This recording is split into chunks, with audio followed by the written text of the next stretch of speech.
Hi friends, welcome back to another episode of Generation Films. My name is Alan. When I watch the Harry Potter movies, I always think to myself, why doesn't the following ever happen?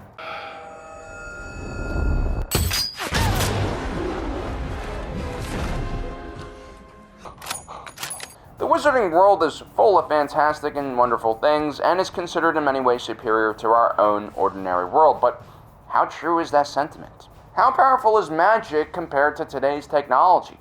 Are the wizards and witches really that much more powerful than we are?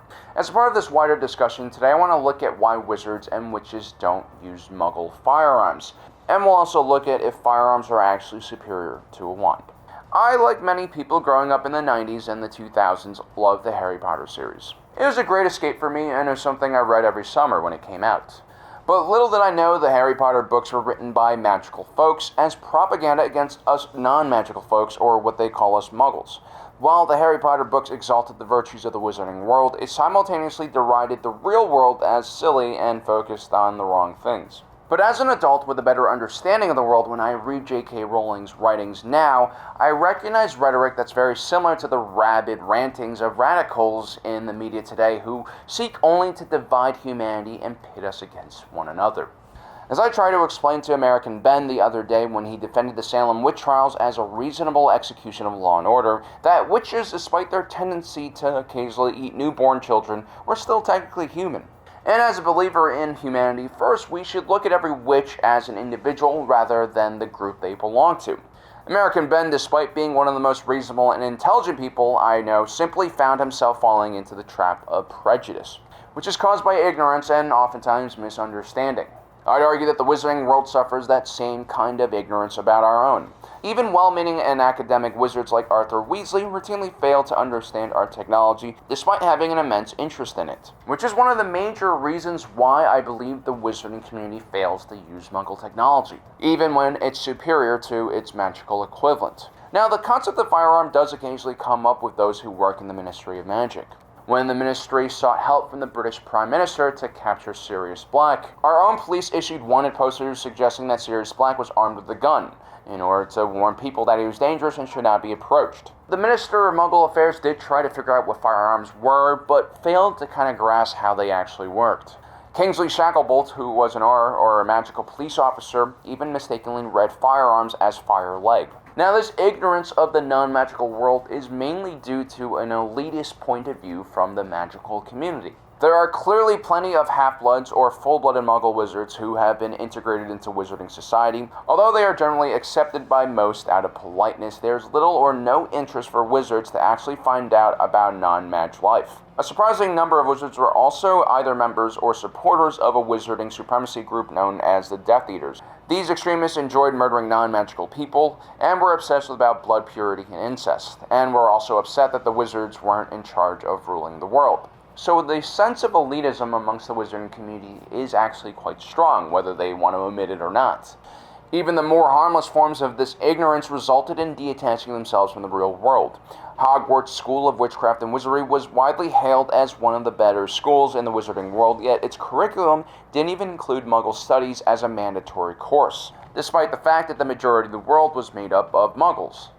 Instead, it was an elective and mostly taught wizards impractical knowledge about the Muggles. During Voldemort's takeover of Hogwarts, the Muggle Studies class became a political tool to brainwash wizards into thinking they were actually superior to the average person.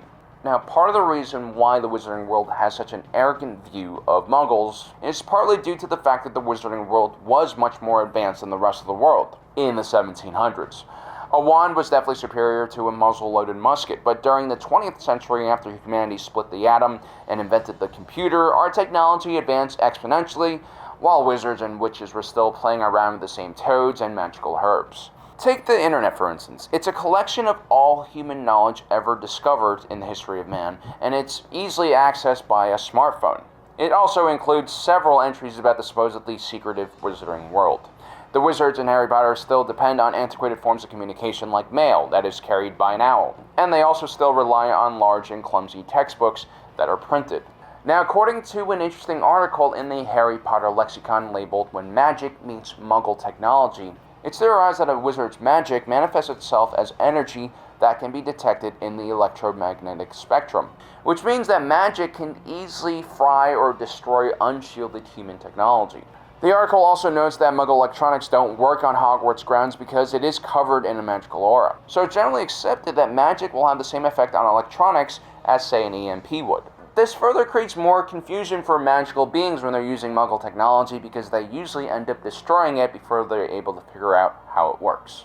This might be why Muggle tech-obsessed individuals like Arthur Weasley might be considered eccentric in the most politest circles and a blood traitor by extremists like Death Eaters. We oftentimes fear what we don't understand. Now, before we continue on to comparing firearms directly to wands, we should note that the Harry Potter series takes place in the UK, which is home to some of the most strict gun laws in the world. As a matter of fact, police officers are routinely deployed with no firearms in the UK. Were we visiting the magical community of the United States, a country where gun ownership is mandatory, and every new American is given a pump-action shotgun during their citizenship ceremony, guns are probably better understood by the magical community, and I wouldn't be surprised if most wizards also carried as well. Unfortunately, the only detailed accounts that we do have about the wizarding world in America is during the late 1920s, when Prohibition-era gang violence led to some of the earliest forms of federal gun control in America. Now, if we look at a wand, it's generally much more useful than a singularly focused firearm. Wands are an extension of a wizard's magical prowess. Without it serving as a conduit, most wizards would have problems doing the most basic magical things. This is why wands have similar regulations tied to them as firearms. For instance, non-humans cannot use wands in the wizarding world for obvious reasons. Humans are better than stupid elves and goblins. But it is also a recognition that these things are in fact weapons. A firearm has a more singular purpose. It's usually used to defend oneself, or in rare occasions also to attack other individuals. In some circles, it might even serve as a replacement for a lack of physical ability or confidence. As we oftentimes see with firearms in our own world, humans will carry the right firearms for the situation and not necessarily the best or most powerful firearms. Police and private citizens oftentimes carry concealed weapons or handguns in public so that they don't alarm people. It's the same reason that a wizard might prefer a wand over a gun. Although guns, as we'll see, have a serious advantage over wands in combat, the wand can also do far more things and is much more practical to carry around on a daily basis. But in a combat situation, how is a wand inferior? Unlike firearms, the potency of a spell and how it's cast heavily depends on a user's ability. If you take a look at Dumbledore's army of children, they clearly lack the skill to even kill, relying mainly on stun spells and other non-lethal spells.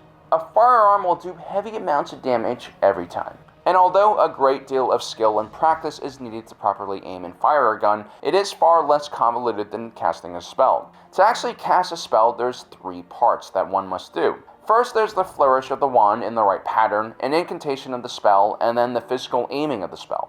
Some more gifted wizards and witches can do these spells without any incantation, but generally speaking, this is the process. Now, not all spells when they're launched act like projectiles. Some of them are instantaneous. But it seems like most dueling spells like Avada Kedavra or Stupefy do act like magical projectiles when they're fired. While these spells move at a pretty fast speed, they're still moving slow enough to be dodged by people with fast enough reflexes. Then there is the firing rate of these spells, which is based on the rate at which a wizard can wave their wand and say the spell's name. A quick look at even the most simple modern firearms shows us a clear advantage with firearms. When humanity figured out how to recycle the power from a blowback of a round discharging in a gun, firearms began outpacing the firing rate of a wand. It could also be argued that an individual skilled enough with a lever action or double action firearm could also be more effective and faster than a wand-wielding wizard. Even the slowest moving musket ball is traveling at 100 yards per second, which is far faster than anything a wizard can fire out of their wand. And newer, more modern, high-performance rounds can travel as fast as a mile per second, which is basically impossible to dodge at wand fighting range.